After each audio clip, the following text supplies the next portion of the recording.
Okay, guys. So today we are gonna discuss about collections. So collections in Java. What are collections and where do we have all these collections API in Java, and how do we use these collections in Java? Different types of collections presented in collections API. So what are all those that we have in collection API and how to use them? That all that we try to explore and we understand.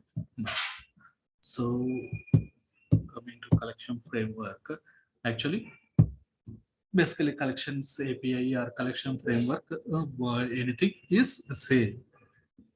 So basically collection framework, what we can tell about collection framework is a combination of data structures and algorithms implementations in Java. Excuse me.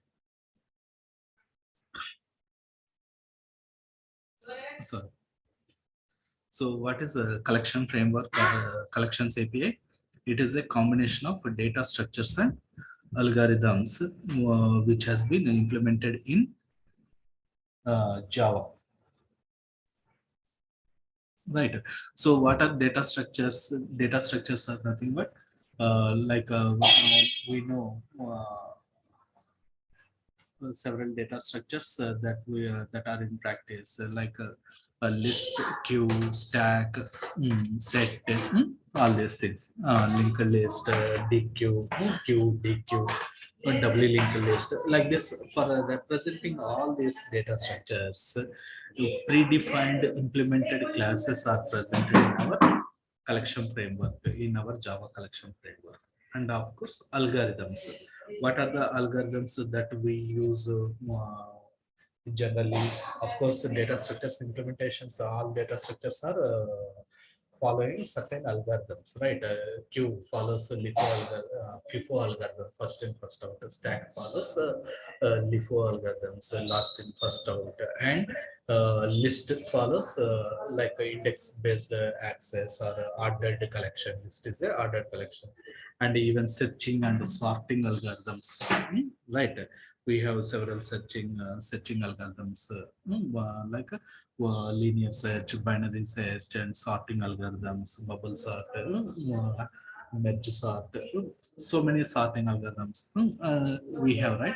So all these data structures and algorithms have been implemented and made available uh, for us to use. So when it comes to collection framework in Java, we are not going to write, or we are not required to write the data structures and algorithms implementation from the basic or from the scratch. We can directly we can make use of all that data structures implementations and algorithms implementations. Okay. So now, collection framework in Java is a group of classes that implement several data structures like a list, queue, stack, maps, etc., and algorithms. These things. Next, all collection framework classes and interfaces are presented in java.util package, where the all classes and interfaces corresponding to collections are presented, where that are presented in java.util package. Now,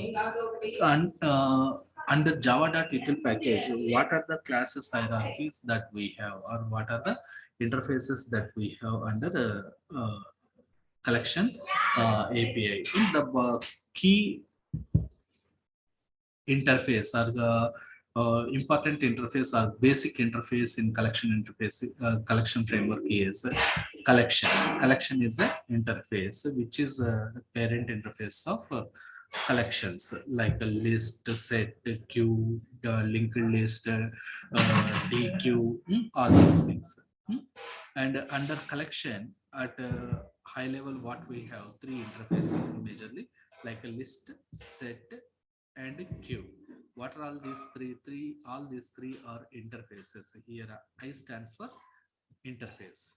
Okay. So under the list interface, again we have several classes like array list, vector, linked list, doubly linked list, like that. So I have written only two classes. And of course, we have so many other classes also which are implementing. So whenever it is interface, what do we have under interface? We have only the methods declarations. We will not be having any implementation. But if we want to make use of these collections, if we want to see all these collections in action, then we need to get the any an object of any of these classes. If we want to see the list, if we want to make use of a list structure, data structure in our programs, then we need to create an object of this array list or vector or linked list or doubly linked list, like that. Okay. Next.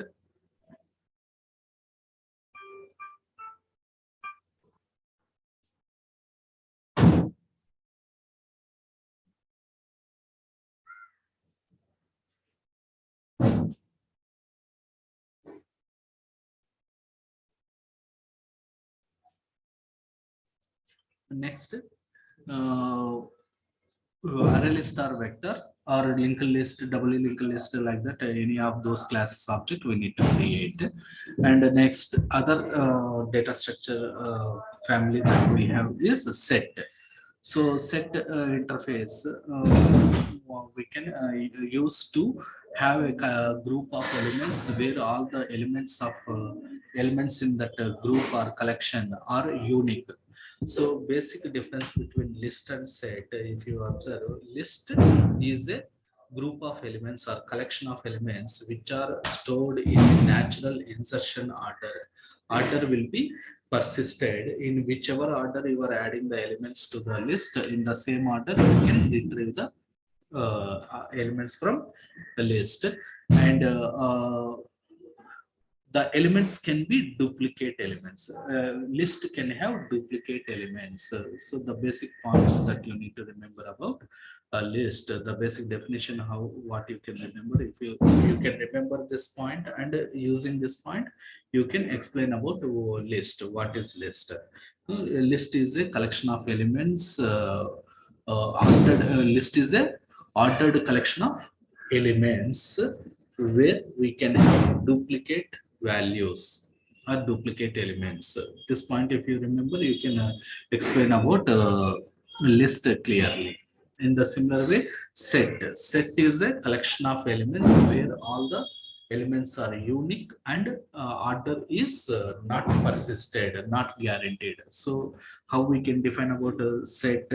A set is an unordered collection of unique elements. A set is an unordered collection of unique elements.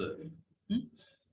Set is an unordered collection of unique elements. So now Q is also a list kind of thing, and it is not dealing with the uniqueness of the elements. In Q, the elements Q is also an ordered collection of elements, but in Q, the elements accessing will be like a first in, first out. Whichever element has been stored first in the queue, the same element will be the first which is going to be accessed from the queue. So the basic structure, like in queue, if we are going to temple in the queue, whoever enters into the first, the person is going to get come out from the queue first, right? That is the same structure here also implemented. But in our programs, even in real time, maximum cases we are using like a list. Under list, array list we use most, and set, under set we use hash set most. Okay, so we'll be focusing on this classes, array list and hash set more. And of course, under has set, under set, we have sorted set, another interface. Under sorted set, we have a tree set class also. And what about this, we'll discuss later. But as of now, at high level, you try to understand what is collection, what is list, what is set, and what is queue. Next, map, a collection of key and value pair entries, is a map. Map is something like a dictionary or a directory, telephone directory, or our a regular language dictionary. You know, if you open a dictionary, how do you have, for each and every word there will be one or more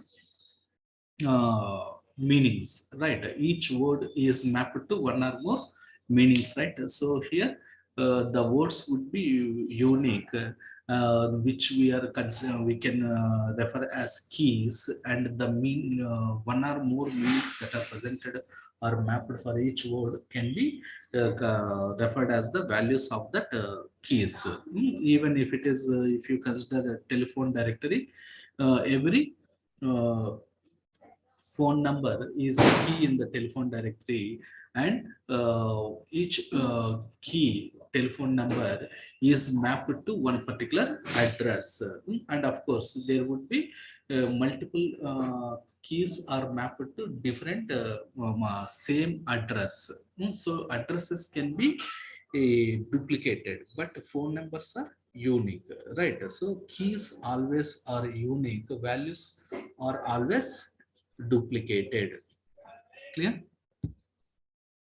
Even if you want to consider another like, real-time example for maps, we can say roll numbers and students, student.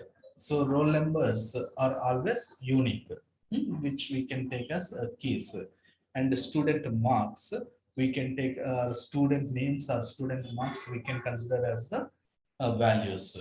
So there could be multiple students which are who are having same names, or there could be multiple marks which are same for multiple students, right? Same values. There, so roll numbers and marks can be taken as an example for map, or roll numbers and the students names can be taken as an example for map, like that. Under map interface, the implementation classes in our collection framework, what do we have? We have like a hash map class, hash table class, a tree map class, like this. We have any of this we can use. But anyhow, to use these classes, first of all, we need to explore what are the methods and methods presented in this parent interfaces. Then only we can make use of these classes, right? Why?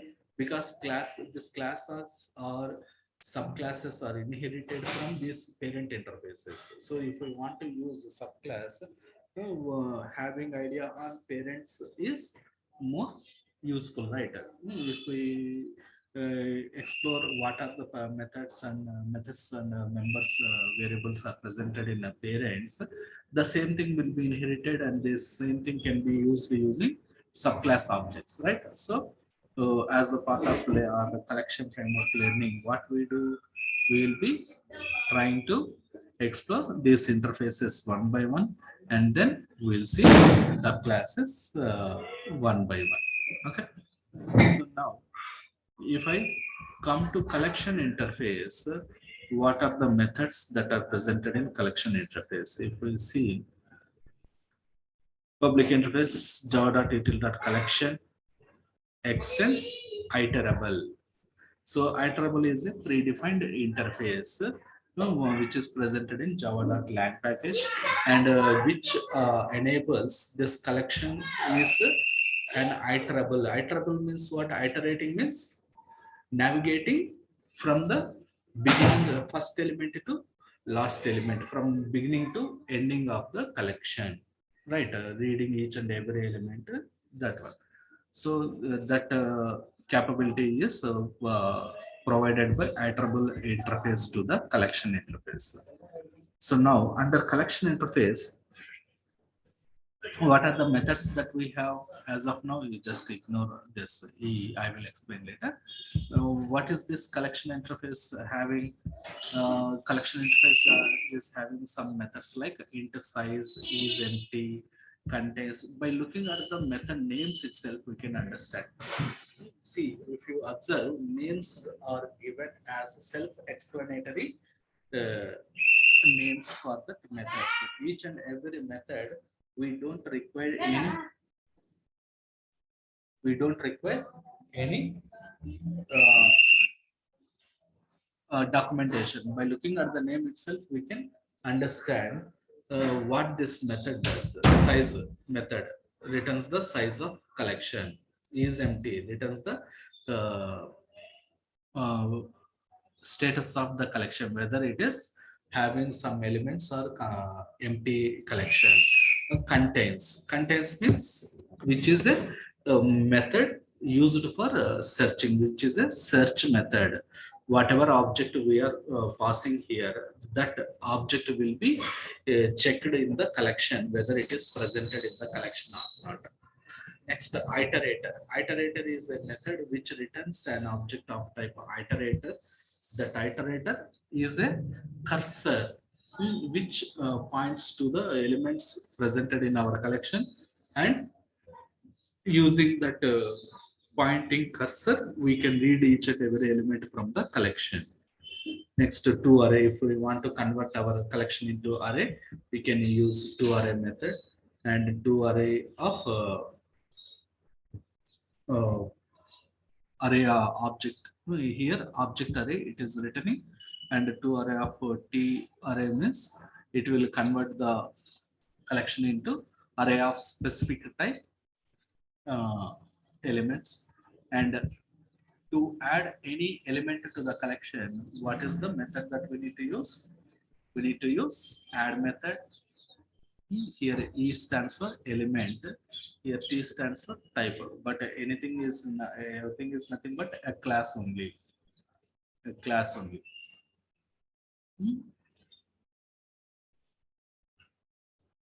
One minute.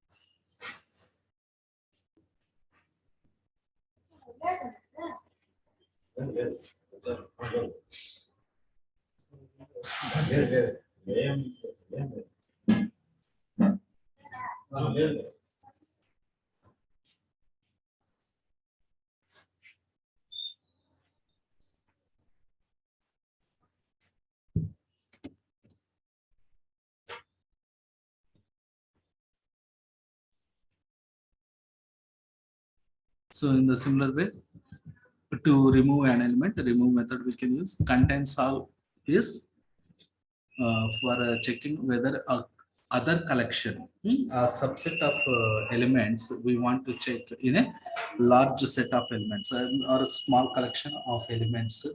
We want to search whether all that are presented in the large set. We can see we can use contains all method, and add all to add a group of elements or a collection of elements to another collection. Add all we can use. Remove all we can use for remove a collection of elements from a original collection. And remove if. Remove if is a method. If the particular object is presented, then only remove, or if a particular condition is satisfied, then only you remove the element. And retain all is a method which is used to retain all the elements presented in a given collection, and other elements should be removed from the original collection. That is the retain all.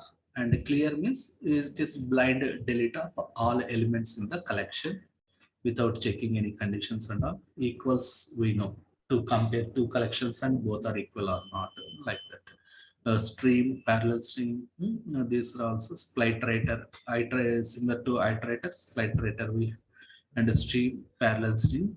These are Java 8 concepts. So we will be discussing about this stream and parallel streams after our core Java concepts completing, but later.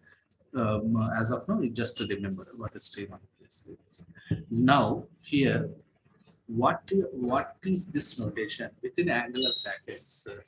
We are having like a E or a T, right? What are these called? This is called generics in from Java 5 onwards. From Java 5, this generics concept has been introduced, which is helpful in maintaining the type safety of our collections. Actually, Java collections deal with only objects. Another important point that we need to remember is Java collections deal with only objects, but not with primitive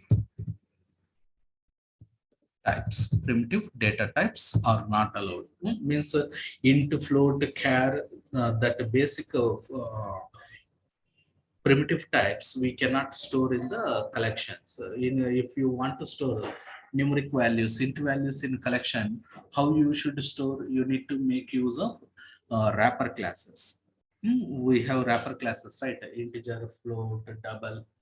So those classes we need to store in collections. Okay.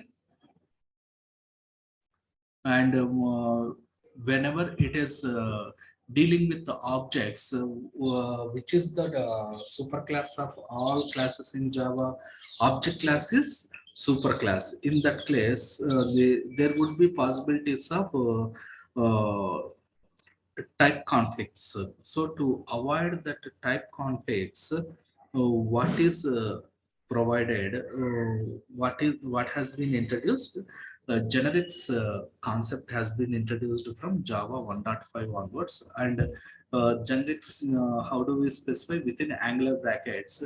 Means if you want to create a collection of students, then what you can write? You might have created a class called student, right? Then student, like this collection of student, like that you can write it. If you want to deal with the collection of only names, then name is nothing but a string type object, right? A string, collection of string. Or if you want to deal with the roll numbers, then collection of integer. Like this you can write. In case of ERT, you can think about a generic type, that can be during the programming. You can replace this E with any required data type for your program. Hmm? So that is what generic. And by placing that generic type here, what you can ensure the type safety in this collection. If you declare a collection of strings, then it will accept only strings. It does not allow any numeric values or floating values. Or if you declare a collection as integer, collection of integer, it will accept only numeric integer values. It does not allow any floating values or string values, or boolean values. It does not allow. So like that you can ensure the type safety in collections when you are making use of generics. So that is the purpose of generics. The purpose of generics is what? To ensure the type safety in collections in our Java programs. And generics has been introduced from Java 5. Clear?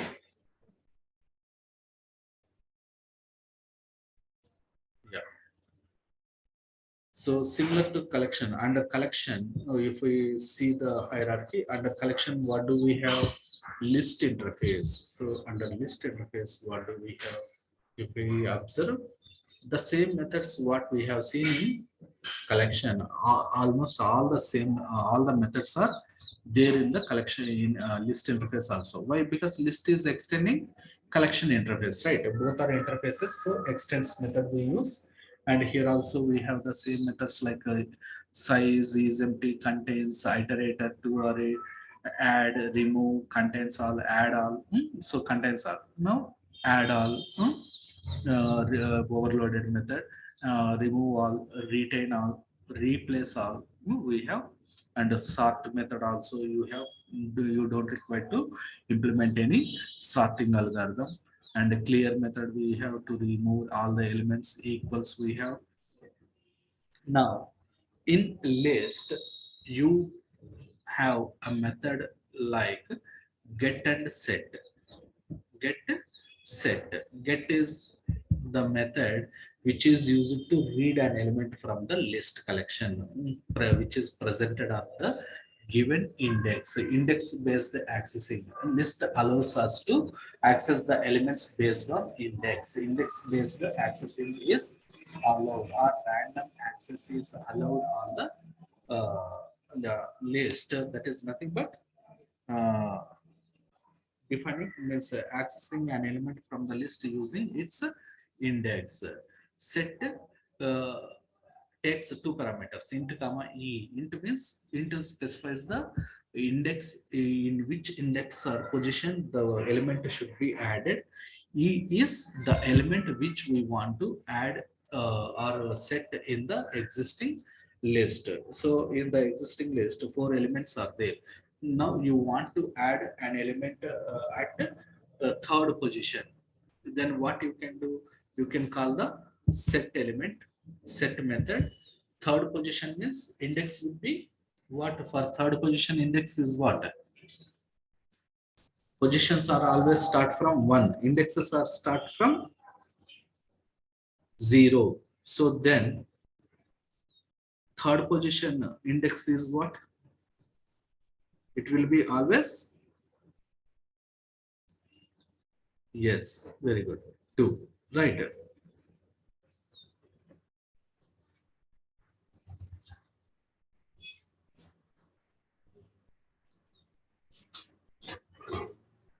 No, 2, right? So no, we need to supply 2 here, and E means the element which we wanted to add, the student object or integer object or string object or a product object or employee object, anything you can pass.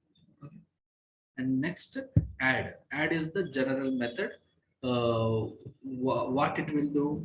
Add the given element at a specified index. Hmm. So set means what? Already element is there. That element will be replaced with this new element. Add means at the specified index, this new element will be added. It is not going to override.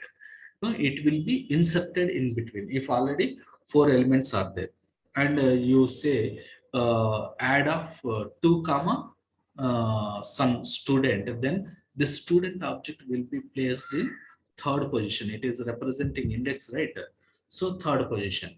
So after third position, whatever elements are already presented, all that elements will be moved to next positions. Already 4 elements are there. If you are trying to insert this new element into third position, that means what? Already there is one element in the second position, second index, right? Third position, that will be moved to fourth position, and the element which already is presented in fourth position will be moved to fifth position.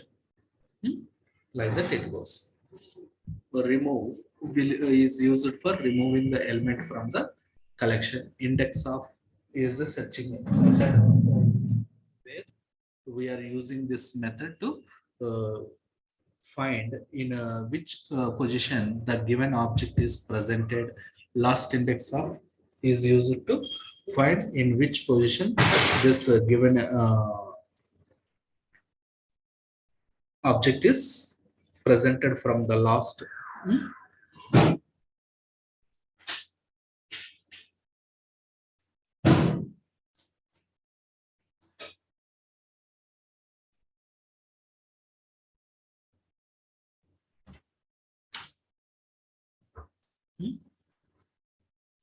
So like this, we have in the similar way list iterator. We have to iterate along with the iterator. We can use list iterator also, and list iterator with the int from the specified index. It will give you the cursor, and by default, iterator or list iterator will give you the cursor from the beginning. But if you want to have the cursor from the middle, from the specified position, then you can use list iterator, sublist, split iterator, like this. We have methods, and using these methods, we can work with any list of objects. So if we remember that list interface methods, that's more than enough. And of course, if we see in the array list, we have some constructors and all the same methods we have in array list also. So we pass here today. Tomorrow we'll start with array list class methods, exploring and uh, demo application on array list. Okay.